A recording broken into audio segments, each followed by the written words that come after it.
Hello world, I'm Arthur Nighthammer, King of the Bears. The key of David is the end of anti-gay Christendom. It may take a little while for the message to sink in, but it will soon. There are many well-meaning Christians who have believed the lies they've been told from pulpits all over the world that there is a sin involved in the practice of homosexuality. The key of David, it will dispel those lies. I'm not here to interpret these prophecies for you. I am here to fulfill them. The key of David fulfills two key prophecies: the prophecy of the 11th hour vineyard workers and the message to the assembly of Philadelphia in the book of Revelation. Go to the website unitedstatesofgod.org, where you'll find the presentations complete with full notes on most slides to provide extra explanations for the content. The key of David appears only in the book of Revelation. And this quote is the origin of that. David was a man after God's heart. That comes from 1 Samuel 13:14. And it was when I saw that passage that I realized that God was gay.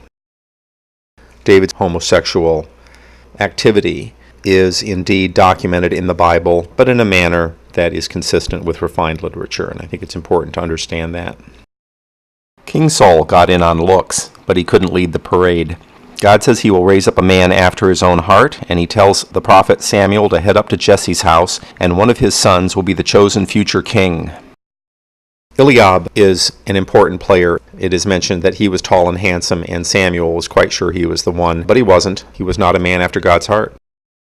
Samuel is very angry when he discovers that David's existence has actually been hidden from him, and he refuses to allow anybody to sit down to dine until David comes on the scene. It's an important issue about families being ashamed of their homosexual offspring. The only topic that's discussed when we first meet David in the Bible is how good-looking he was, and that was it. Man after God's heart. Immediately after we're informed how good-looking David is, an evil spirit from the Lord comes upon King Saul.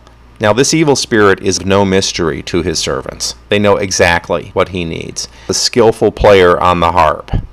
They tell him, when the evil spirit from God is on you, he shall play with his hand, and you shall be well. Saul told them to find him a man who could play well.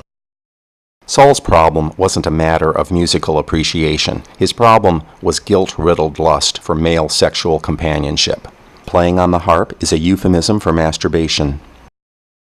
So the servants offer help in finding a skillful player. They mention how handsome he is again, and we have ourselves a 1000 BC personal ad.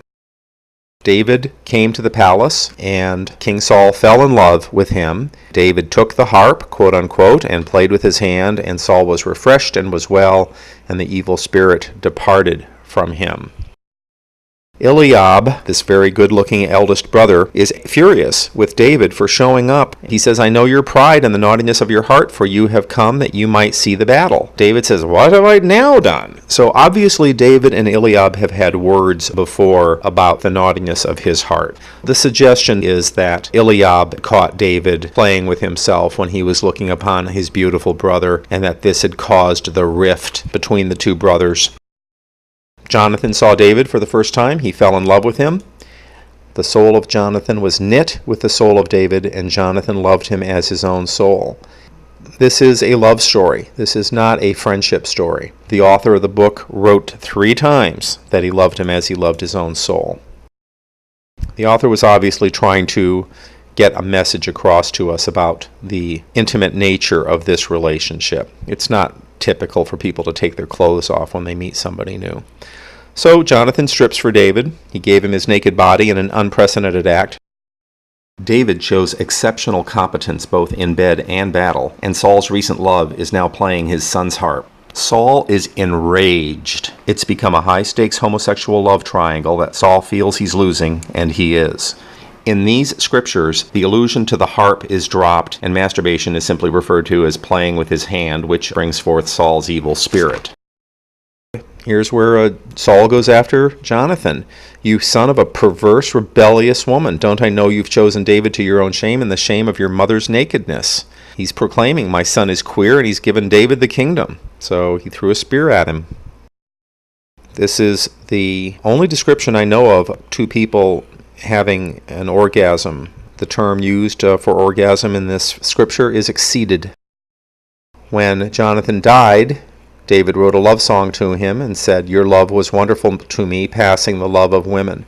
One of the most reviled scriptures in the Bible. Many wish this was stricken forever. David's homosexuality defined him as a man after God's heart. David was confident of his sexual nature. His brother even called it pride. God used David's homosexual impulses to move him into the branch of righteousness, the root of Christ himself. David's homosexuality got David and the young servant together, brought David and King Saul together. It caused a rift with David and his family. It united David and Jonathan. There is no way around it. David's promiscuous homosexuality enjoyed God's favor and blessing.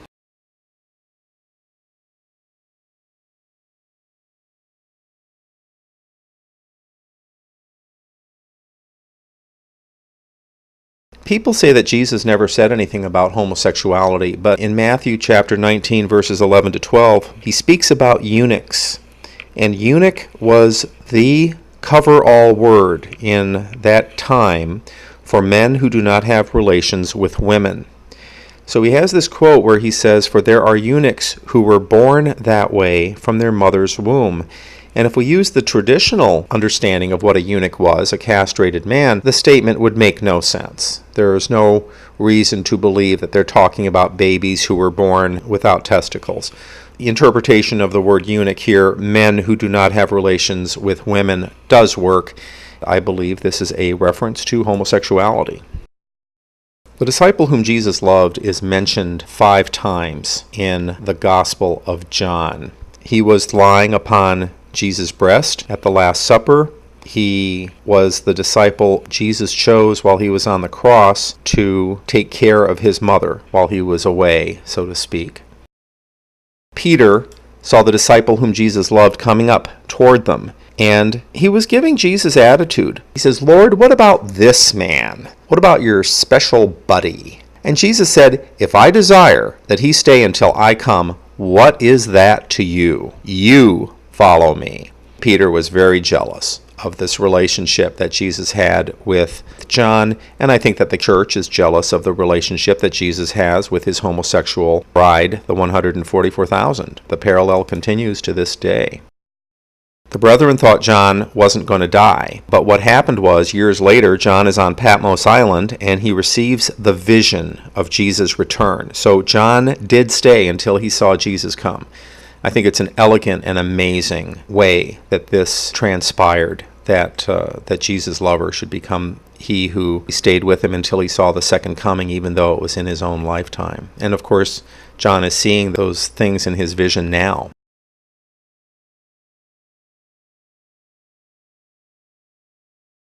A little recognized fact of the book of Revelation is that it is the revelation of Jesus Christ which God gave him. It's an inheritance. It is not his revelation. This is the worldly location of New Jerusalem. You saw it here first, but that's a different presentation. Philadelphia is Greek for brotherly love. The key of David is carried by Jesus exclusively to the assembly of Philadelphia. What is it? The key of David is homosexuality, the key to David being a man after God's heart, to David meeting Saul's servant, to bringing David and King Saul together, to David's family estrangement, to kindling Eliab's fury.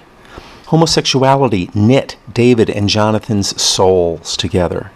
The key to Jesus and the disciple he loved. And homosexuality is the key to why Jesus carries it to the city of brotherly love, Philadelphia. Homosexuality is Christ's key, and he shall unlock the end of the world with it. The key of David opens the closet door to the homosexuality of Jesus Christ. The key of David shuts the door on the anti-gay lies once and for all.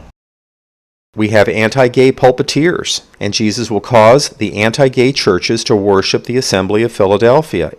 Behold, I give of the synagogue of Satan, of those who say they are the chosen ones, and they are not, but lie. I will make them to come and worship before your feet, and to know that I have loved you. This is a joyous passage, because those in the synagogue of Satan are saved by Jesus showing them the truth, and they realize their error, and they love the gay people.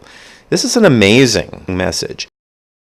Jesus proclaims his intimacy with the assembly of Philadelphia in the only biblical verse which says, I have loved you. Peter laid the foundation for the churches of men. Peter had issues with Christ's homosexuality. So do the churches of men, for a while. The overcomers from the assembly of Philadelphia exclusively receive the new names of Jesus and the New Jerusalem. Certain homosexuals in the assembly of Philadelphia are spared the Great Tribulation. They will not dwell on the earth. So, who are they? They are the 144,000 of the book of Revelation. The 144,000? These are those who were not defiled with women, for they are virgins. The Greek word translated virgins means young women ready for marriage. Sort of an odd thing to refer to men. The 144,000 are spared tribulation. Tribulation cannot begin until they are sealed by God. They are unencumbered with the world of man, and they are unencumbered with earth. The 144,000 are truly free. They're free of women and children, free from the world of men, free of the Great Tribulation, and free of the earth. These are the links between the overcomers from Philadelphia and the 144,000. They are one in the same body. The church is the body of Christ, and it includes the bride.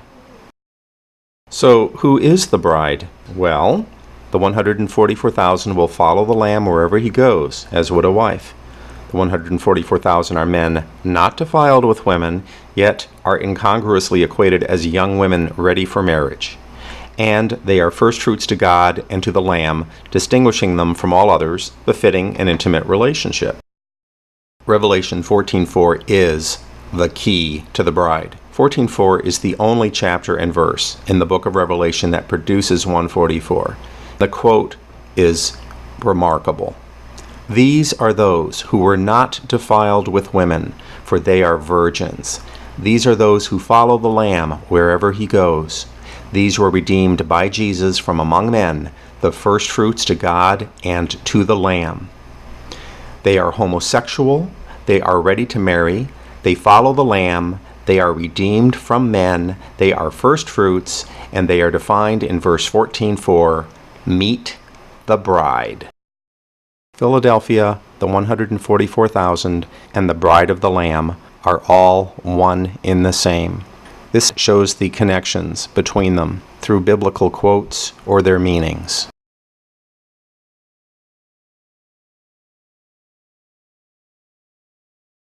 Philadelphia equals the 144,000 equals the bride. The key of David opens the door no one can shut to the homosexuality of Jesus through Philadelphia, his brotherly lovers, 144,000 men not defiled with women, who are as maidens, ready for marriage, who endured, are spared the great tribulation, reside in New Jerusalem, and become the bride of the Lamb, and live happily ever after. The revelation of Jesus Christ is his homosexuality, given by his gay father, unlocked with the key of David, revealing his brotherly lovers in the assembly of Philadelphia, written by his lover John to show his bride and church the Bible's gay ending. Christ is gay. Anti-gay is anti-Christ. Want to know what's going to happen at the end of the world?